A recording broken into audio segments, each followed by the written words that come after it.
Hello everyone, good morning. আজকে হচ্ছে বুধবার, তো সকাল সকাল পুজো টুজো তো সব হয়ে গেছে। তো আজকে বেশ ভালোই রোদ উঠেছে, কিন্তু রোদ যতই উঠুক সকালবেলার দিকে না একটু হালকা হালকা ঠান্ডা আছে। আর রাত্রের দিকেও মানে শীতটা যাচ্ছে যাচ্ছে বলে আর যাচ্ছে না, এরকম টাইপের আর কি। সকালবেলাটা মোটামুটি ভালোই ঠান্ডা। হানি যখন স্কুলে যায় না, সোয়েটার পরেই পাঠাই ওকে। তো সেরকম মানে সোয়েটার না পরার মতন ওরকম এখনও গরম পড়েনি, ঠান্ডা আছে সকালবেলা ভালোই।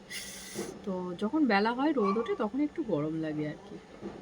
তো চলো এখন ব্রেকফাস্ট করব। এই সব কাজ মিটলো, সবাই বেরিয়ে গেল, ঈশানও গেল পড়তে।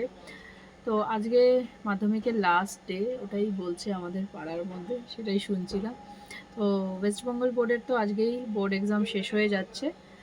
আর আমার ছেলেদের শুরু হচ্ছে 17 ফেব্রুয়ারি, মানে 17 ফেব্রুয়ারি থেকে ওদের বোর্ড এক্সাম স্টার্ট হবে। তাই আমারই টেনশান হচ্ছে এত, কি করবে কে জানে। বোর্ড এক্সাম যখন আমরা দিয়েছিলাম তখন মানে যেরকম হচ্ছিল না, বুকের ভেতরে দুঃখ দুঃখ করে। তো এদের এটা ভালো, ওদের আমরা তো যেরকম আমাদের স্কুল থেকে অন্য সেন্টারে গিয়ে পরীক্ষা দিতে হয়েছিল, কিন্তু ওদের আবার সেটা না। আইসিএসসি বোর্ডে যেটা যেখানে স্কুলে মানে যেই স্কুলেই পড়ে ওই স্কুলেই ওদের এক্সাম হবে, এটাই ওদের একটা খুব ভালো। তো সেটাই আমি ওকে বলি যে তুই তো তোর স্কুলেই পরীক্ষা দিবি, তার আবার তোর আবার এত ভয় কিসের, এত টেনশন কিসের। ও বলে মা টেনশন হচ্ছে। তা আমি বলি তাই তো, আমাদের বেলায় তো আমরা তো অন্য স্কুলে গিয়ে পরীক্ষা দিয়েছি। সেটাই বলছে, তাই তোমাদের সময় এরকম হতো, আমাকে জিজ্ঞেস করে। তো আমি বললাম হ্যাঁ, আমরা অন্য স্কুলে গিয়ে পরীক্ষা দিতে হয়েছে আমাদের। তো তোদের তো ভালো, তোদের স্কুলেই পরীক্ষা হবে, তোদের ম্যামরা তো তোদেরকে চেনে। এই আর কি। চলো, যতদিন না এক্সাম হচ্ছে ততদিন তো একটু টেনশান থাকবেই। আর ওর এক্সাম এখন 1 মাস ধরে চলবে পুরো। তো পরীক্ষার মাঝখানে মাঝখানে ব্রেক আছে, তো 3 দিন 4 দিন 5 দিন 1 সপ্তাহ এরকম এরকম ছুটি আছে। তো সেই জন্য ওটা শেষ হতে হতে মার্চের। তো আজকে কি রান্না করব এখনো ভেবে পাচ্ছি না কি করি। তো ভাবছি সজনা ডাঁটা এনেছিল এই সময় না, সজনে ডাঁটা, তারপরে তোমার সজনের ফুল, এগুলো খাওয়া নাকি খুব ভালো। ওয়েদার চেঞ্জ হচ্ছে তো সেই সময় সজনে ফুল নাকি খুব ভালো। আর বাজারে সজনে ফুল তো বিক্রি হচ্ছে। তো এখানে সজনে ডাঁটা নিয়ে এসেছিলাম। এই তো আমার তো এটা খুব ভালো লাগে গরমে, সজনে ডাঁটা ডাল দিয়ে তারপরে মাছ দিয়ে করলে ডাঁটাগুলো চিবাতে বসে বসে ভালোই লাগে, খারাপ লাগে না। তো এই ডাঁটা তো এনেছে, তো এই ডাঁটাটা না আজকে ভাবছি একটুখানি ডাল দিয়ে বানাবো। ডাঁটাটা ডাল দিয়ে করব। আর চলো আগে ব্রেকফাস্ট করে নিই, এখনো রুটি ফুটি খাইনি। তো সকালে একটুখানি সিমুইও বানিয়েছিলাম, রুটি বানিয়েছি, পেঁয়াজ কলি আলু ভাজা করেছিলাম সকালে ব্রেকফাস্টে। আর এখানে অল্প একটু এই যে সিমুই বানিয়েছি। তো হানির খুব ভালো লাগে সিমুই খেতে, তো ওর জন্যই সিমুই বানিয়েছিলাম। তো চলো আগে ব্রেকফাস্টটা করে নিই।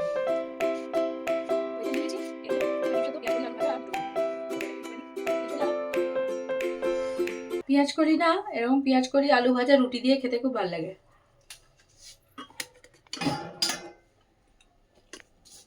আর বেশি দিন নেই, তারপরে তো পেঁয়াজ কলি আর পাওয়া যাবে না, উঠে যাবে। আর গরমে তোমার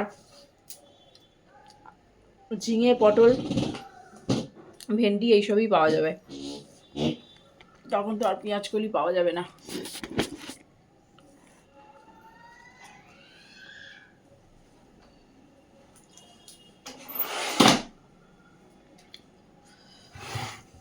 বেশ ঠান্ডা ঠান্ডা না, ভালোই লাগছে বেশ সকালবেলা। ওই বেলা হলে 12টা 1টার দিকে তখন একটু গরম লাগে।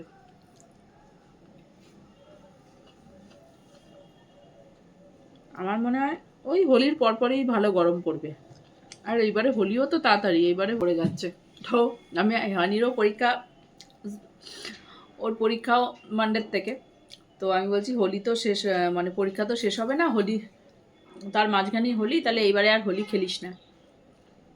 ও বলছে পরীক্ষা হোক আর যাই হোক আমি হোলি খেলবই। আমরা ছোটবেলায় কি করতাম জানো, যখন হোলির সময় আমরা তো ঘরে দরজা বন্ধ করে বসে থাকতাম। আমার ছোটবেলায় রং এত ভয় লাগতো যে কি বলবো। যখন পাড়ায় আমার বান্ধবীরা মাখাতে আসতো না রং, তখন তো আমি তো দরজা খুলতামই না, আমি তো দরজা বন্ধ করে বসে থাকতাম 12টা অবধি। আর মাকেও বলে দিতাম যে তোমরা বলবে নেই ও। খুলবই না দরজা, আমাকে ডেকে ডেকে বেচারারা চলে যেত, বলছে আয় তোকে মাখাবো না, একটুকুনি গালে লাগাবো, আয় আয় আয়। আমি তো না, আমি বেরোবোই না। আমার রং, মানে ওরা যে রং মেখে আসছে না, ওই রংটা দেখেই মানে আমার কিরকম এত ভয় লাগতো যে কি বলবো। বললাম না, আমি মাখবো না।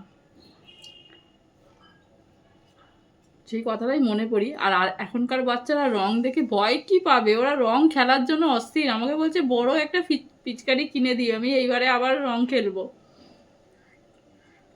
তাই বলছি, তাই ভাবি আর কি আমাদের সময় কিরকম ছিল আর এখনকার সময়। বাবা, বাচ্চারা সব অ্যাডভান্স,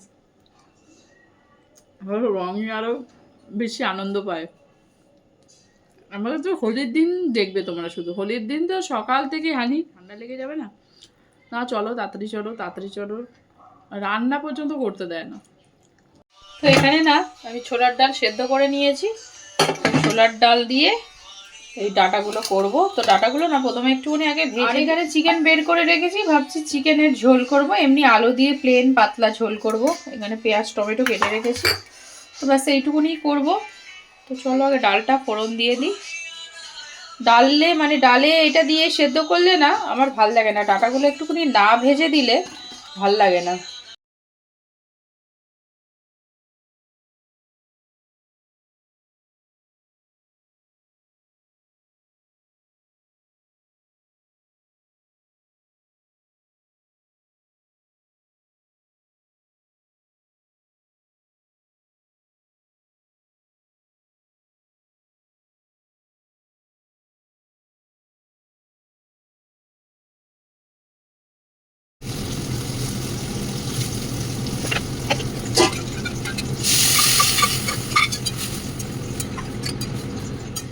তো এখানে আমার ডাল দিয়ে ডাটা দিয়ে দেখো রেডি হয়ে গেছে। আর ওপর দিয়ে অল্প একটুখানি ধনেপাতা দিয়ে দিয়েছি। এখানে না আমি ছোলার ডাল দিয়ে করেছি, তো ভাল লাগে ছোলার ডাল দিয়ে। এমনি মুসুর ডাল থেকে বেশি আমার তো ছোলার ডাল দিয়েই ডাটা বেশি ভাল লাগে, একটু হালকা হালকা, মানে একটু ঘন ঘন টাইপের করলে। তো ওটা তো হয়ে গেছে। আর এখানে বানাচ্ছি এই যে মাংসের ঝোল। প্রথমে আলুটা একটু ভেজে নিচ্ছি, আর যেরকম নর্মালি আমরা বানাই পেঁয়াজ টমেটো আদা রসুন সব দিয়ে মশলাটা কষিয়ে চিকেনটা ওর ওপরে দিয়ে দিলাম। চিকেন না আজকে ম্যারিনেট করে রাখিনি, আজকে এমনিই বানাচ্ছি। তো আগে তো না মাঝে মাঝে মানে সব কিছু দিয়ে ম্যারিনেট করে রেখে দিই 10 মিনিট, তো আজকে আর এমনই সময়ও নেই এমনিতেও। তো সেই জন্য মশলাটা কষিয়ে চিকেনটা দিয়ে দিলাম, দিয়ে ভালো করে কষিয়ে ওই জল ঢেলে দেবো আর কি, নর্মাল যেরকম বানাই আর কি, পাতলা ঝোল ভালোই লাগে খেতে। এ দেখো আমার কষানো হয়ে গেছে। তো এবার এর মধ্যে একটু গরম জল বসিয়েছি সাইডে, তো ওই গরম জলটা এর উপরে দিয়ে দেবো।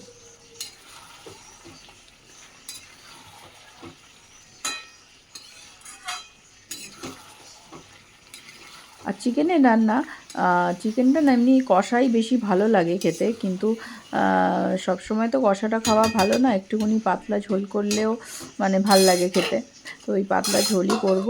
চলো কষানো হয়ে গেছে।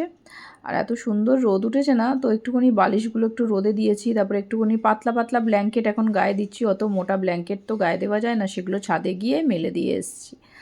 আর এখানে একটু শাক ছিল, কালকের শাক ভাজা করেছিলাম। ওই কি যেন শাক বলে, ও নোটে শাক এনেছিলাম, সেটা কালকে ভাজা করেছিলাম। সেই নোটে শাক একটু ছিল, শাক আর ডাল দিয়ে আমি তো খেতে বসে গেছি। আর এখানে মাংসর ঝোলটা একদম পাতলা করে করেছি, তো খুব ভালো হয়েছে টেস্ট। তো আলুটাও দিয়ে খাচ্ছি, দারুণ হয়েছে আজকে দুপুরের মাংসের ঝোলটা। তো ওদের সব বাচ্চাদের তো খাওয়া হয়ে গেছে, তারপরেই আমি খাচ্ছিলাম। তো এখন সন্ধে তোমার 7:30 মতন বাজে। তো সকালে না মাংসের ঝোলটা অনেকটা বেঁচে গেছে, তো ভাবলাম রুটি বানাবো। রোজই তো রাত্রে রুটি বানাই, তো আজকে না একটুখানি ভাবছিলাম ফ্রাইড রাইস বানাই। তো সেজন্যই সেগুলোই সব কুটেছি। আর সবজি তো ফ্রিজে সবসময় থাকেই, যে গাজর বিনস ক্যাপসিকাম সব ছিলই। তো ভাবলাম অল্প করে একটু ভাত বসিয়ে দিয়েছি, ফ্রাইড রাইসের চাল ছিল সেটাও ছিল বাড়িতে। তো ভাবলাম হালকা করে একটু ফ্রাইড রাইস বানিয়ে নিই, আর মাংসর ঝোল তো আর চিকেনও আছে, তো সেই জন্য মানে ফ্রাইড রাইস দিয়ে খেতে ভালোই লাগবে। তো দেখো সব কেটে ওই সবজিগুলো ভালো করে ভেজে আর রাইসটা এর উপরে দিয়ে, এর উপরে নুন চিনি আর একটু গোলমরিচের গুঁড়ো দিয়ে ভালো করে মিক্স করে নিচ্ছি। আর উপরে ঘিও দিয়েছি অল্প, দিয়ে দেখো ভালো করে মিক্স করে নিয়ে একদম টেস্টি টেস্টি। আমার তো ফ্রাইড রাইস খেতে খুবই ভালো লাগে, আমার তো বিরিয়ানির থেকে ফ্রাইড রাইসই ভালো লাগে বেশি। তো চলো আজকের ভিডিওটা এইটুকুনি, আবার দেখা হচ্ছে তোমাদের সাথে আবার একটা নতুন ভিডিওতে। ততক্ষণের জন্য টাটা, বাই বাই। এখন ডিনার করে তাড়াতাড়ি ডিনার করে নিই, করে না আবার হানিকে পড়তে বসাতে হবে, কেন কি ওর আর তো 2 দিন পরই এক্সাম। ওকে না যদি ওর কাছে বসি না তাহলে একদমই পড়তে চায় না। তো চলো টাটা।